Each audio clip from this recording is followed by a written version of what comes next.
Amazing, is it not? The Ampelos, one of our newest subjects.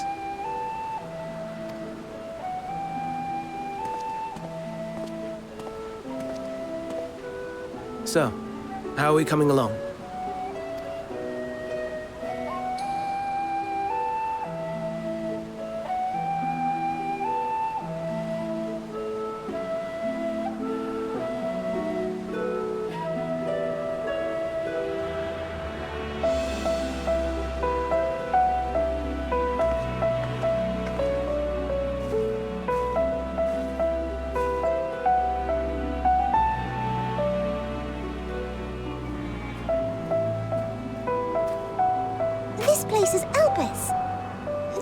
flowers. Elpers. Entelekis. Like me.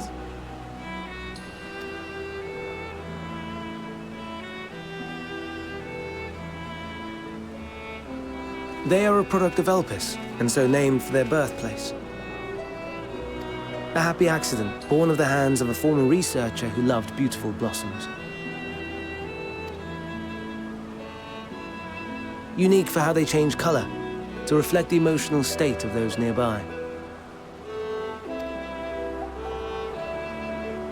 Though be it here or elsewhere, they are seldom seen in any hue save purest white.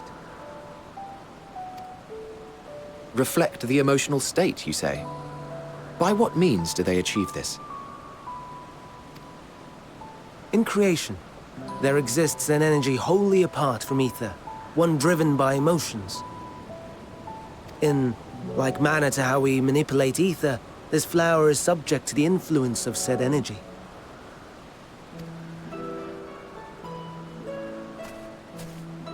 While it has no will of its own, it is sensitive to the prevailing emotion in the vicinity, and reacts by altering its color and vibrancy.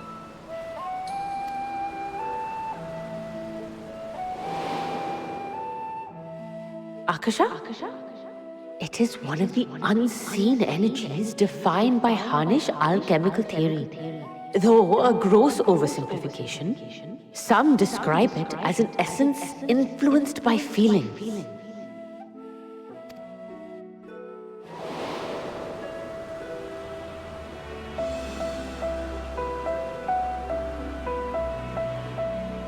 Akasha.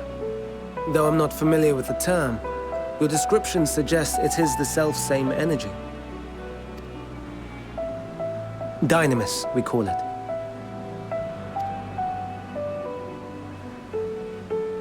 And those entities like the Elpis flower that have the ability to interact with this energy, converting emotions into tangible phenomena, are Entelekis. That's me! That's me! An Enteleki! That you are, my dear. And no ordinary one at that, but the first possessed of free will.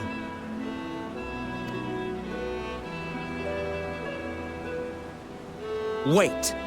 A form of energy other than ether? Dynamis? I've never heard of such a thing.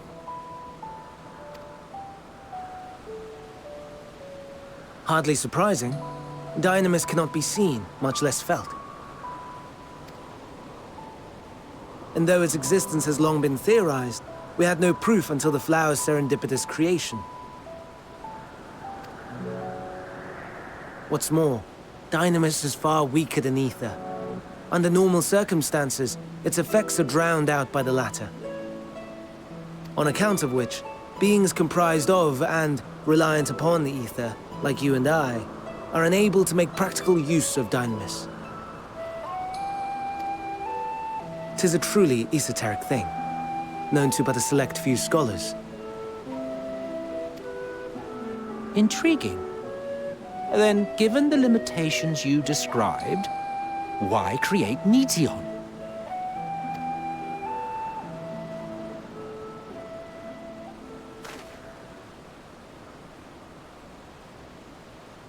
Our star, Aetheris, is especially rich in ether, so much so that its name is derived from it. However, when we consider all energy in existence here and in the vast space beyond, Dynamis may account for as much as 68.3%. The more abundant form by far. Were we able to control it, we could open the door to limitless possibilities. 'Tis not unlike a gently flowing stream, unable to break through the dam of ether barring its path. But if we could imbue this stream with the vigor of a raging river...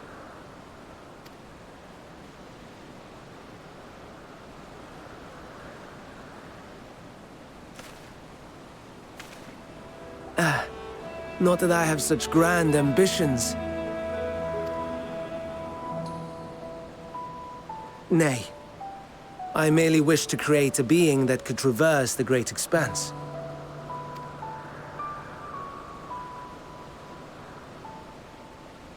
The relative scarcity of ether beyond the bounds of this star was a concern. And so, I looked to another source of energy by necessity.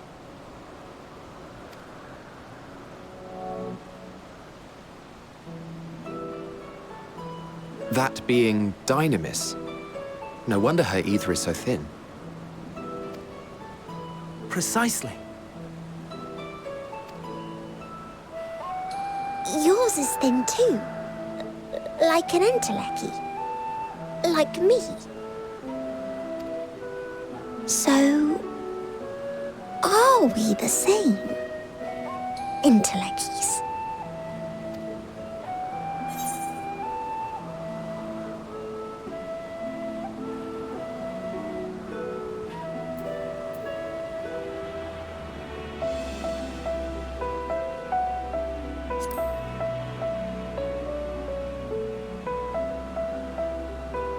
That sounds more akin to the desperate flailings of a wild beast when facing imminent death.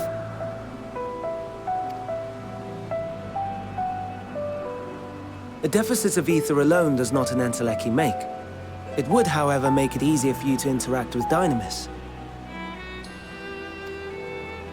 And limited though its influence may be, this quality could prove the difference between victory and defeat.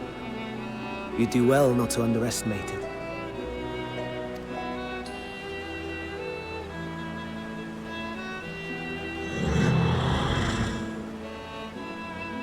Oh dear. I'd forgotten about the poor fellow. You must excuse me a moment while I go and verify a few more things.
No, no, no. You are not foisting this nonsense on me.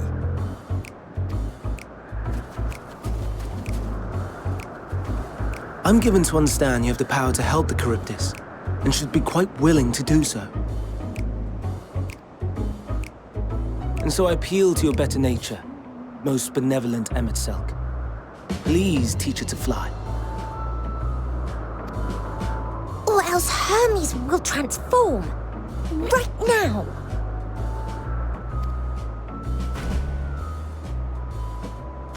Now, there's no need to go quite that far. Altruism is its own reward, as I'm sure he would agree. Oh, would he now? And who contrived to put me in this position, pray tell? Nothing so devious. I merely suggested a possible course of action.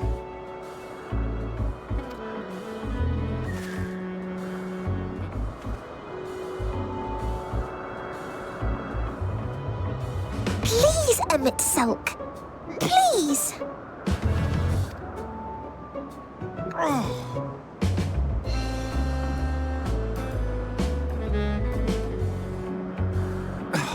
I did not come all this way to play nursemaid to your creations. I'd thank you to remember this favor and let it be the last.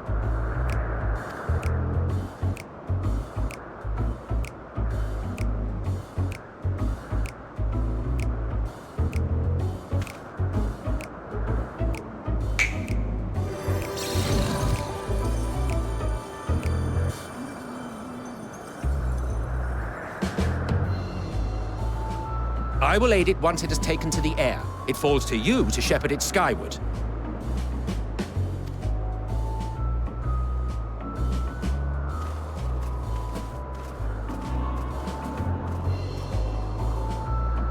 Well, let's relax and enjoy the spectacle, shall we?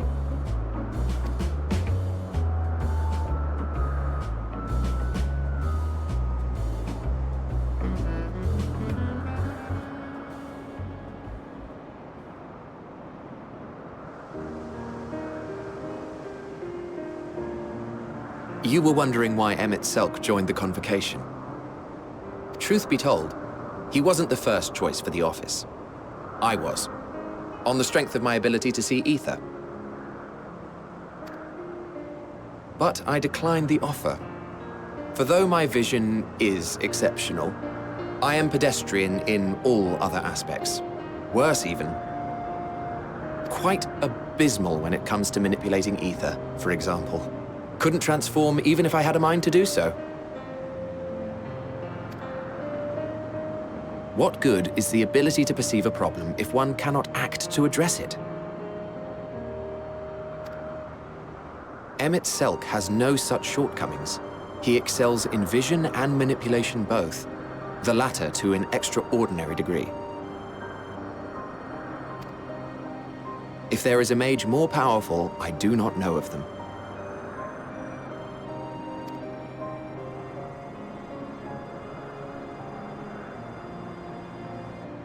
Thus did I recommend him for the office in my stead. And I wasn't the only one. Far from it. Countless others vouched for his skill and character. People the world over, to whom he had previously lent a helping hand. Oh, how surprised he was. Claimed he hadn't done anything remarkable for anyone. Modest to a fault. He deserved every bit of acclaim he received.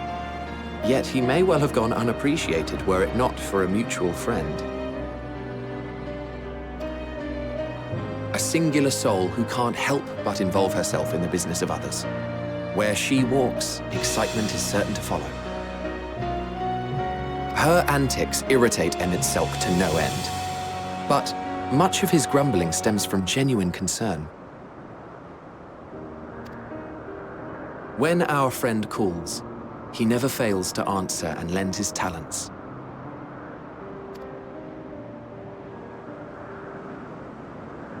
And in the course of doing so, he himself came to be recognized and respected by those around him.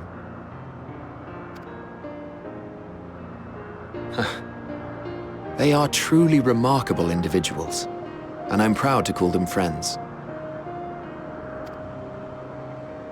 To help them realize their dreams. This will be my greatest contribution to our world. And when they have fulfilled their respective purposes,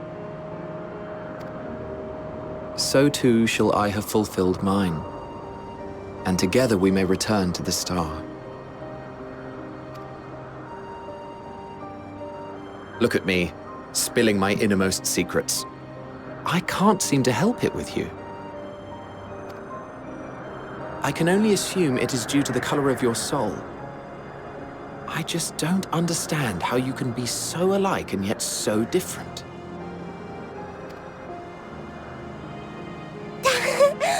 Well done, my pet. Well done!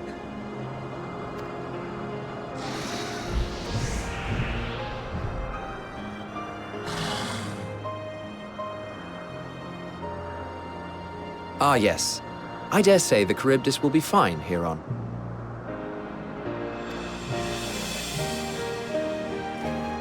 Why don't you go and signal to Emet Selk? Let him know that his arduous task is at an end.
Hermes!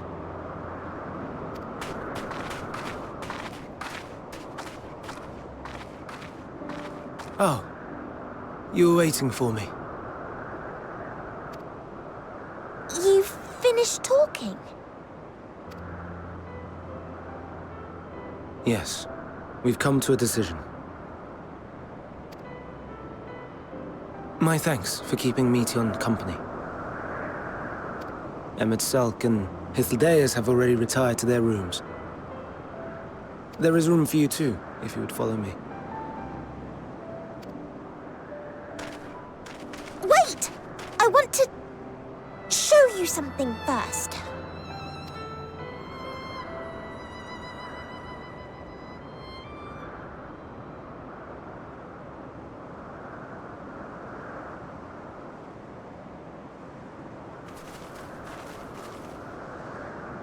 Elpis flowers? Go on.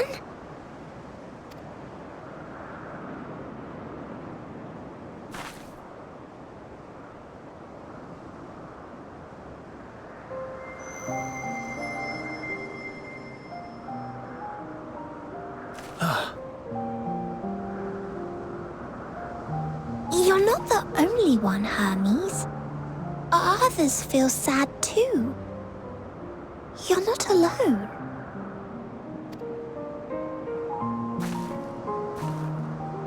I see Meteion has shared much with you.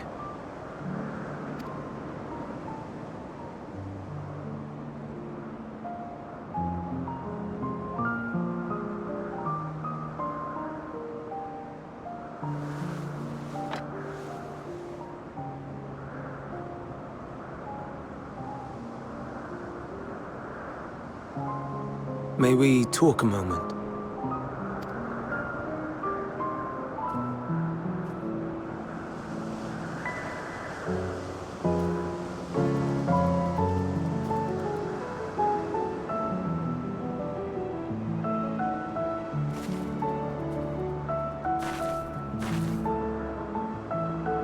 I do not think it wrong that we live for the star, that we strive to make it a better place.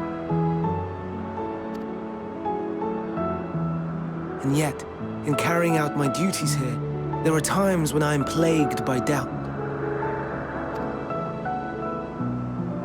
Do you recall what Hythlodaeus said when we first spoke of my nomination? Death is the privilege of those who have fulfilled their purpose, a choice they embrace of their own free will, and when they depart, it is always beautiful. Perhaps it is, but only for man.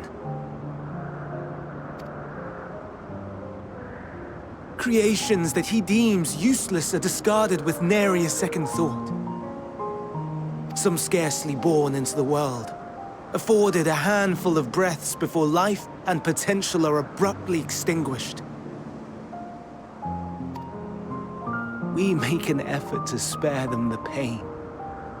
They sense what awaits. Rage and anguish and cower and fear. And it is not beautiful. Yet no one cares. No one. So fixated are we upon the duty that we do not pause to question the method. Pain and suffering, confusion and despair, writ plain in the eyes of those poor creatures. Yet no one sees. We turn a blind eye and carry on in blissful ignorance. Not amiss. And always, always the blossoms shine pure and white. A contradiction so blatant I could scream, want to scream. How can you all accept this aberration? Then I wonder, am I the aberration for thinking thus? And I am filled with dread.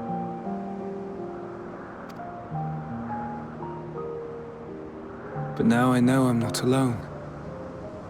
Not the only one for whom the flowers weep. Owen asked what you thought as he kneeled beside the Elpis. Or if he only did it at Meteion's insistence. Nevertheless, I thank you. To know that you too have experienced suffering is a comfort.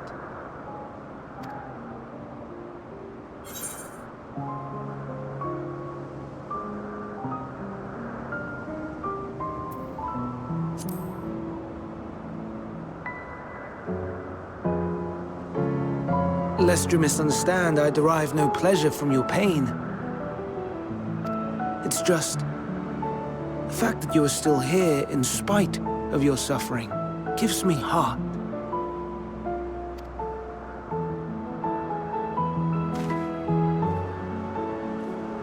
The stars in the heavens.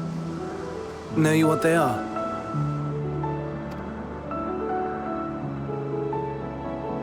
Though it is too far to tell, each glittering light could be a world not unlike Aetheris. A world filled with life. So many stars, so many lives. For us, there may be no higher purpose than to live for our world. But what of the other living beings out there?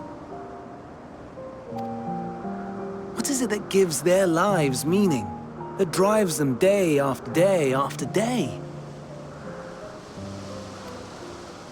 To pose that question to our undiscovered cousins, I created beings of Dynamis, who can traverse the vast emptiness between the stars. Meteion and her sisters. Aye, sisters.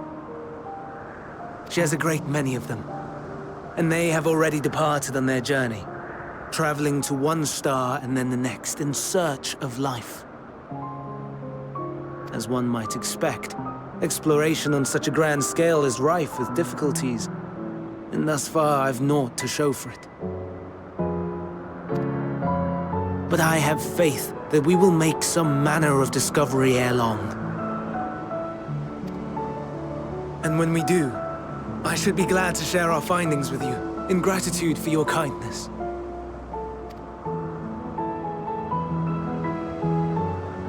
It's getting rather late. We had best find our beds. It would not do for both of us to be sleep-deprived on the morrow. Come, Meteion. Let us head back. All right.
Now.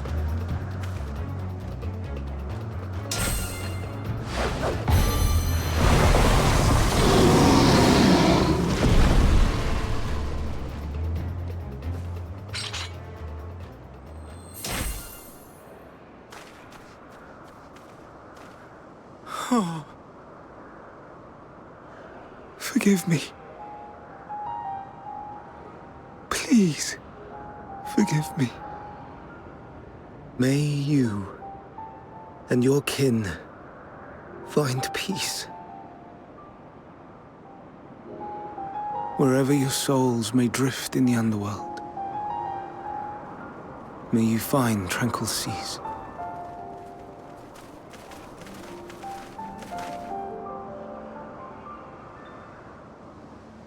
Be not forgotten. In concept endure. To reclaim form and one day live again. Serve not the star, or any purpose save your own. Live again, if that be your desire.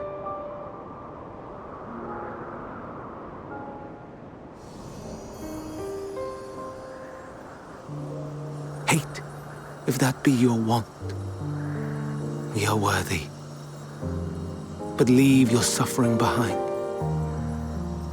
Lay down your burdens, be born anew.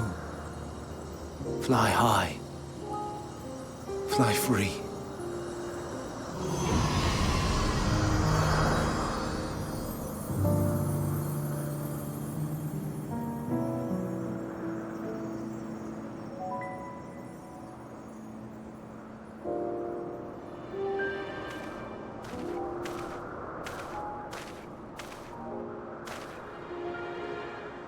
Join the convocation, Hermes.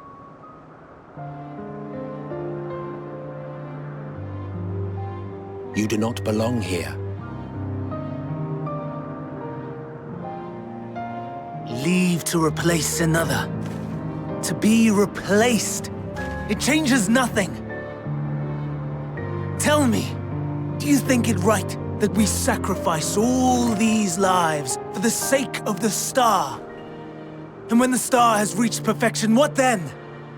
If all who are satisfied choose to die, shall we all die in satisfaction?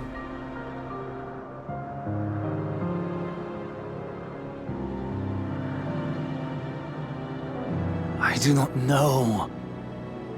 Were I to take up the seat of Van Daniel, it would be tantamount to approving my predecessor's death. I do not know if it is right. And to be torn by such thoughts. I do not know if I am fit to represent mankind. Hermes! Please don't be angry. It hurts so.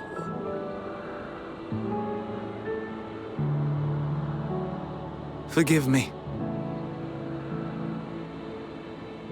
If you would still consider me in spite of everything, I beg some time to gather my thoughts.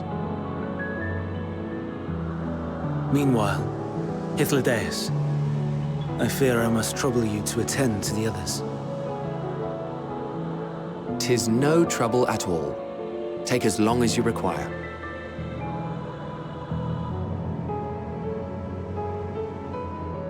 And you, my friend, I pray you find that which you seek.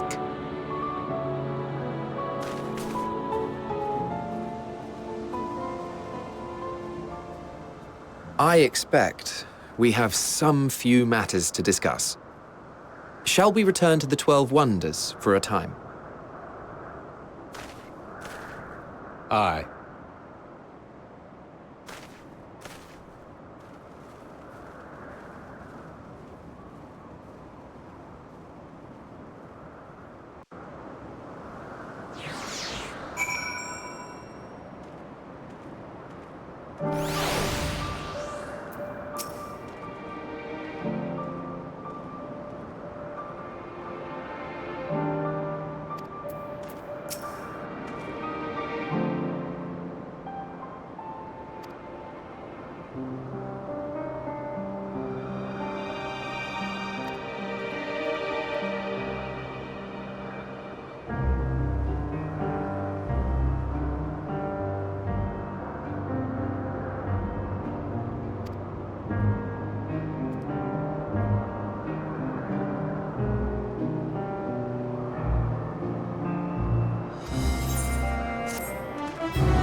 I present to you Calamelios Zephyros.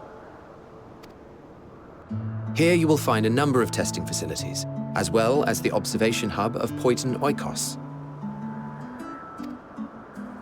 Right then. Let's begin by...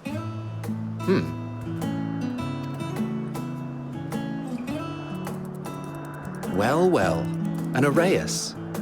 How delightful.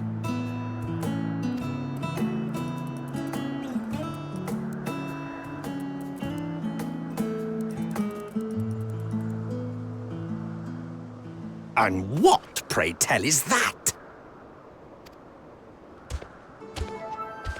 Ah, that's a new species of shark.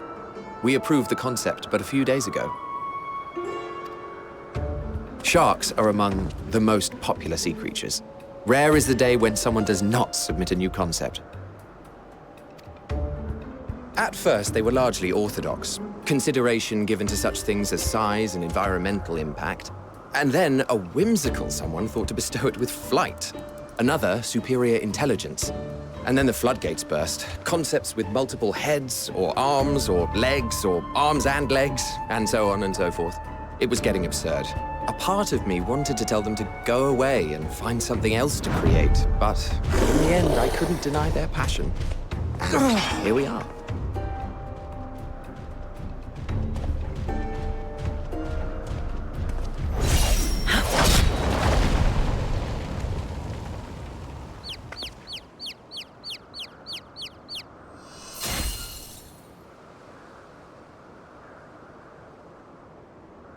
That was too close. Are you unharmed? Well now, if it isn't a pair of familiar faces. Banar, that we should meet you here.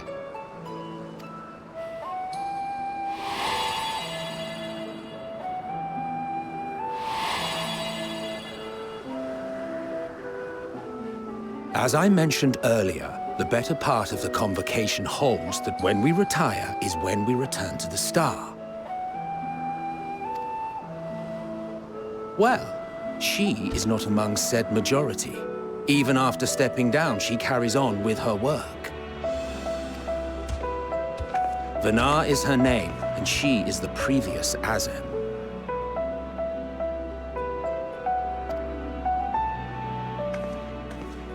It has been a while, Hythlodaeus. You look well.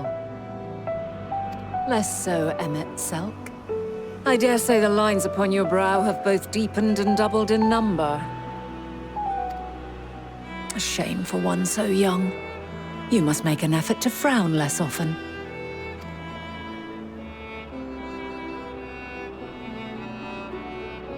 Easier said than done, thanks to your unruly successor. How is she, if I may ask? Incorrigible as ever.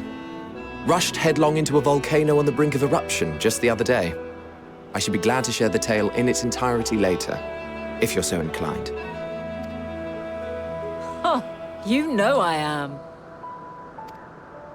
Now then, you are?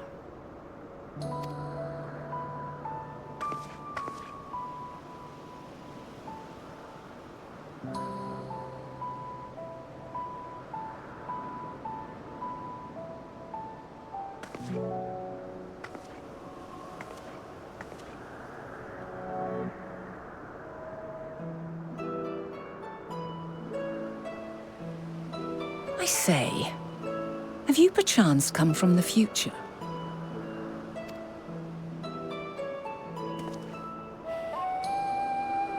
I do not believe we have ever met, yet I sense my magic upon you. Therefore, if I wove the enchantment, I could only have done so at a later point in time.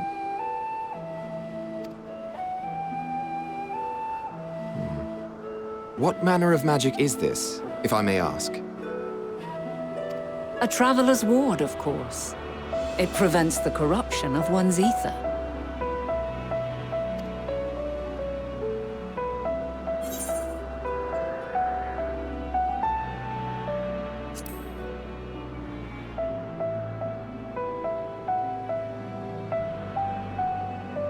I see you are not ignorant to its presence. And while there are many protective spells, the one you bear is unmistakably mine. Hold on. From the future? That's absurd.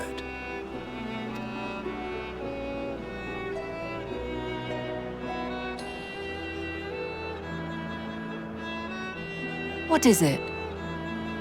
Are you unable to speak of the matter?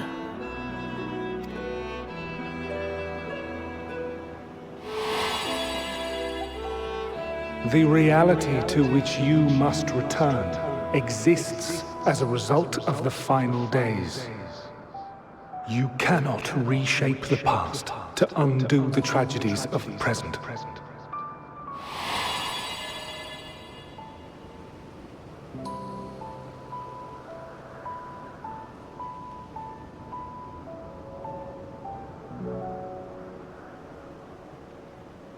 So, your actions here will not change your history, but they may yet affect the course of ours.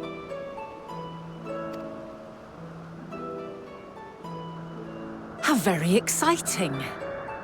I'm quite fond of delving into the unknown, and there's naught more unknown than the future. Until a moment finally arrives, we cannot know for certain what will come to pass, regardless of our supposed foreknowledge, so you needn't worry for us.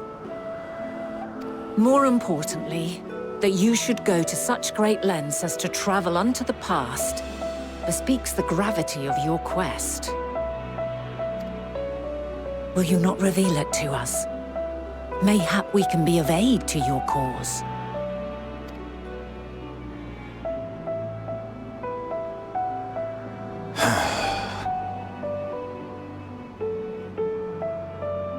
If this is true, then you've been keeping quite the secret to yourself. As a representative of the convocation, I will hear it all. Your identity, purpose, everything.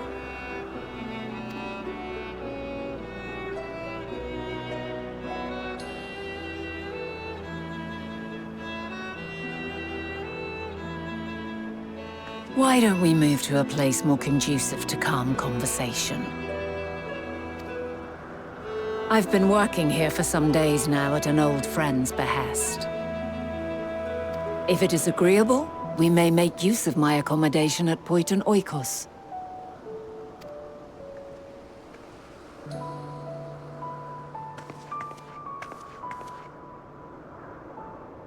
We were meant to meet.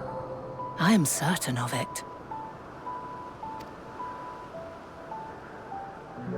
Else I wouldn't have marked you so clearly, and sent you unto myself in the past.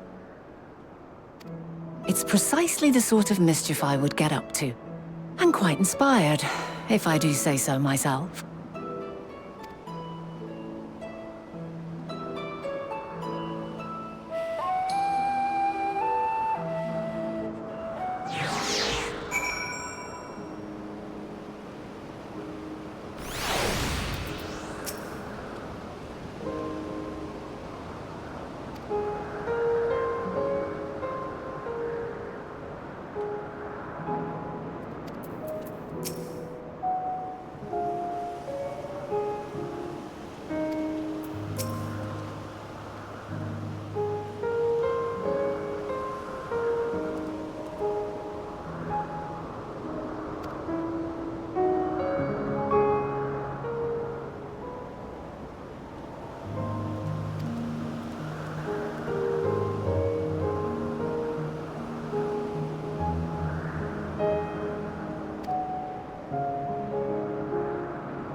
wonderful aroma. I feel more relaxed already. Would that I had sweetmeats to offer, but I travel light out of habit. There's plenty of hot water though, so please have as much tea as you like. Now then, will you tell us your tale?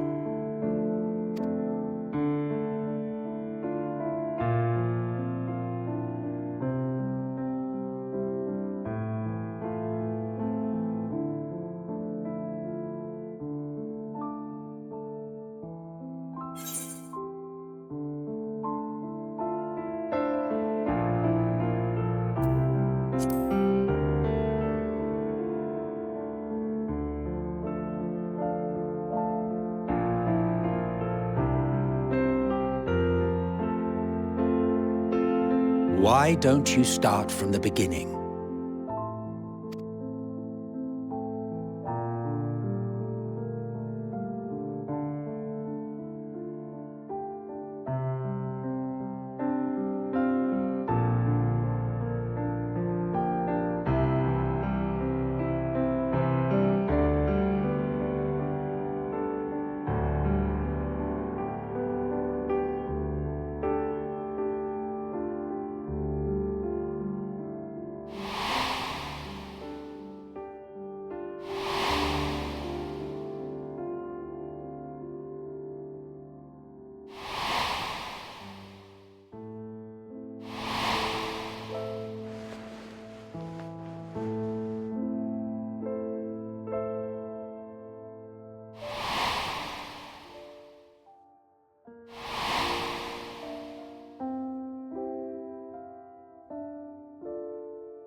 Preposterous.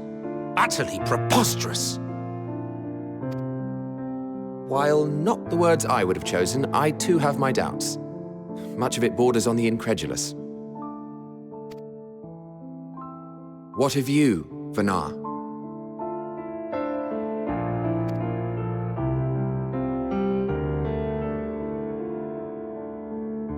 Not knowing the precise details of the first final days, it is difficult to determine the veracity of the tale. Supposing it is all true, I must ask myself why I would do what I did.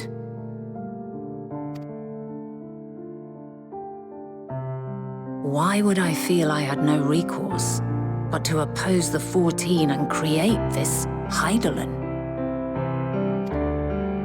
Circumstances change, of course, but it would not have been an easy decision regardless. No, there must have been a reason. One compelling enough to force me to take such drastic measures. Then there is the Elpis flower, which I said would serve as a guide. That it's of import to your mission is plain, but your presence here leads me to believe that this place also holds significance. But what could it be? What are we meant to accomplish? Might it not be simply thus? In the future, whence she came, the final days could not be averted. Mankind has no choice but to flee the star. By alerting us to that eventuality, perhaps you wish to pave the way for other futures. Theoretically speaking, it is a possibility. Yet if that were my primary objective, I see no reason to guide our friend to Elpis specifically. The capital and Amarot, or even my own home would be more logical destinations.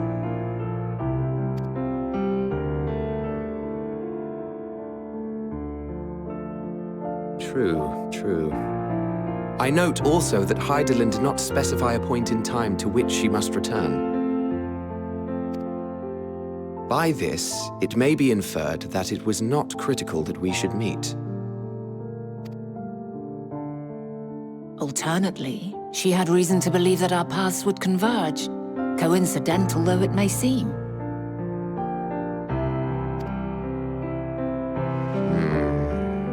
This is quite a puzzle, and we do not have all the pieces. Hardly any. But we do have one immutable fact. If the final days are indeed as described, they will bring death to all that I hold dear. Yet despite being afforded long years of preparation, the only provisions I could make were for flight.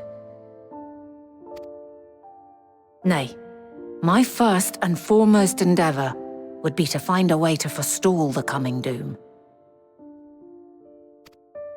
Given that even the 14 failed, mayhap you deemed it impossible. Nothing is impossible. This I have always believed. And if Hydaelyn is indeed me, she would believe the same.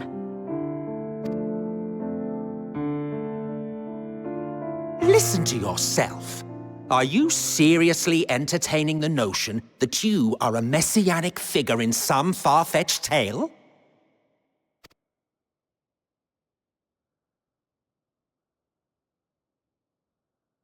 Well, I will not.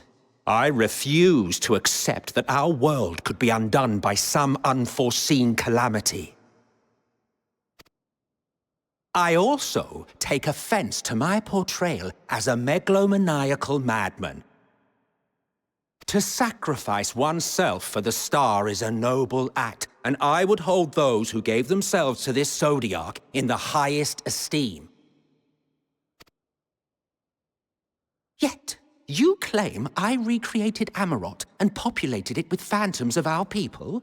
A bizarre indulgence that would be insulting to their memory. Worse still, I even invited you there. Literally invited my own downfall. Why would I do something so idiotic and inexplicable?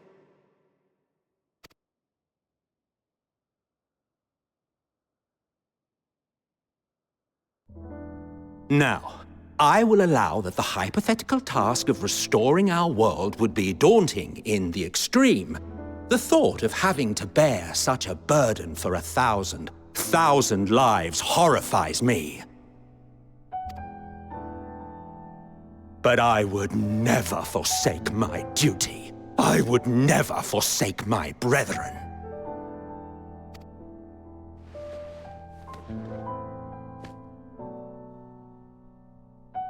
You do not know me. I've had my fill of your fiction. I will return to my duty, and you will not bother me again.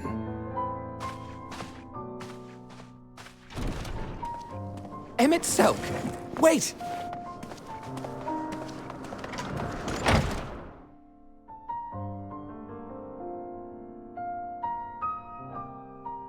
You've seen much of Elpis already. If you have any observations to share, I should like to hear them.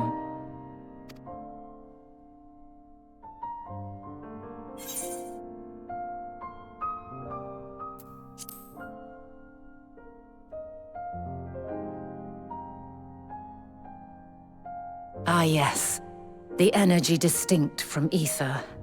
Though not my field, I have a basic understanding of dynamis. And you say Hermes researched the phenomenon in the course of creating Meteon? Yes, I believe this warrants further investigation. With that settled, it is time for action. The missing pieces of the puzzle are here, I'm certain of it. And when you find them, the picture my future self has painted will be complete, and you will have your answer. And suffice it to say, I will aid you in your quest.